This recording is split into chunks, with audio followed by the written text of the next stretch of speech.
The Old Testament is full of messianic promises and prophecies that foretold Jesus' arrival.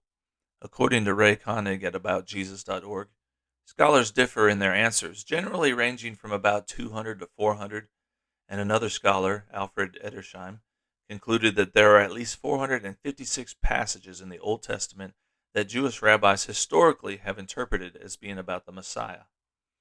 I am currently preparing for a lesson about the events surrounding the arrival of Jesus, and to help myself prepare, I have chosen to research a few of these prophecies and their significance.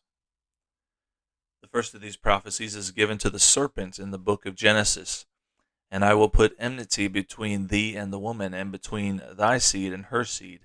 It shall bruise thy head, and thou shalt bruise his heel. Genesis 3:15. God spoke to the serpent and let it know that there would be hostility between the seed of the woman and the devil's devices. The anger or temperament between the two groups would continue beyond this encounter. Not only would her immediate relations be a source of resentment for the fallen angel, but the seed would come to crush evil at his own expense. The bruising of Christ would ensure that sin unleashed in the garden would not have to lead to the demise of humanity.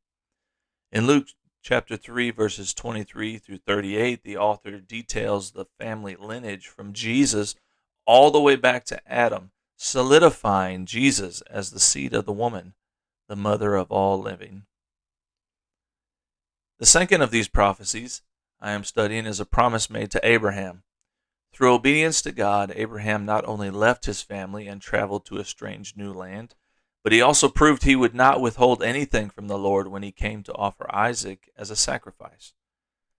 God answered this devout act with, "That in blessing I will bless thee, and in multiplying I will multiply thy seed as the stars of heaven, and as the sand which is upon the seashore, and thy seed shall possess the gate of his enemies, and in thy seed shall all the nations of the earth be blessed, because thou hast obeyed my voice."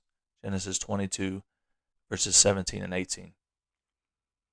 It is Matthew who writes in his first chapter of Jesus' sonship to Abraham, which would have been a crucial detail to the Jewish community of the day.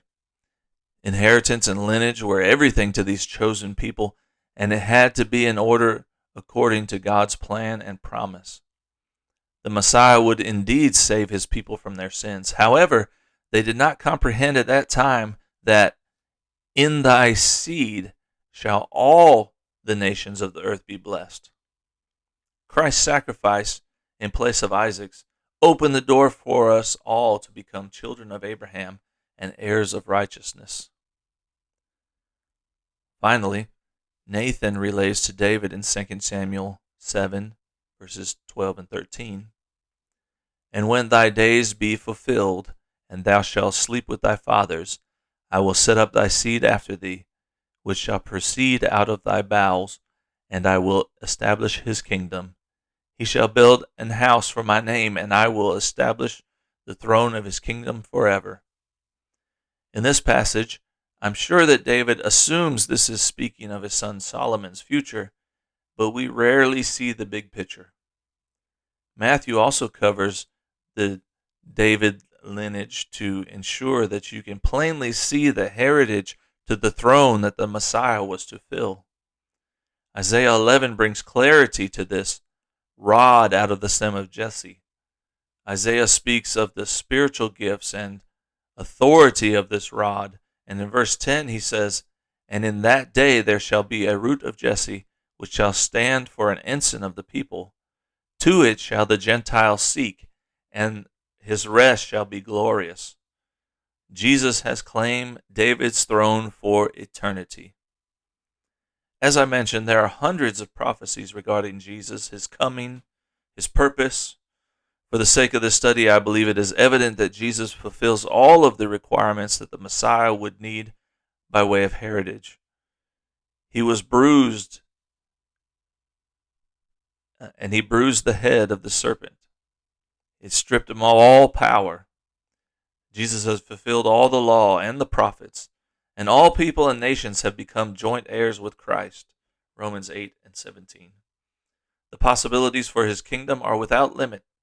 The church can hold as many as the stars of heaven and the sand which is upon the seashore.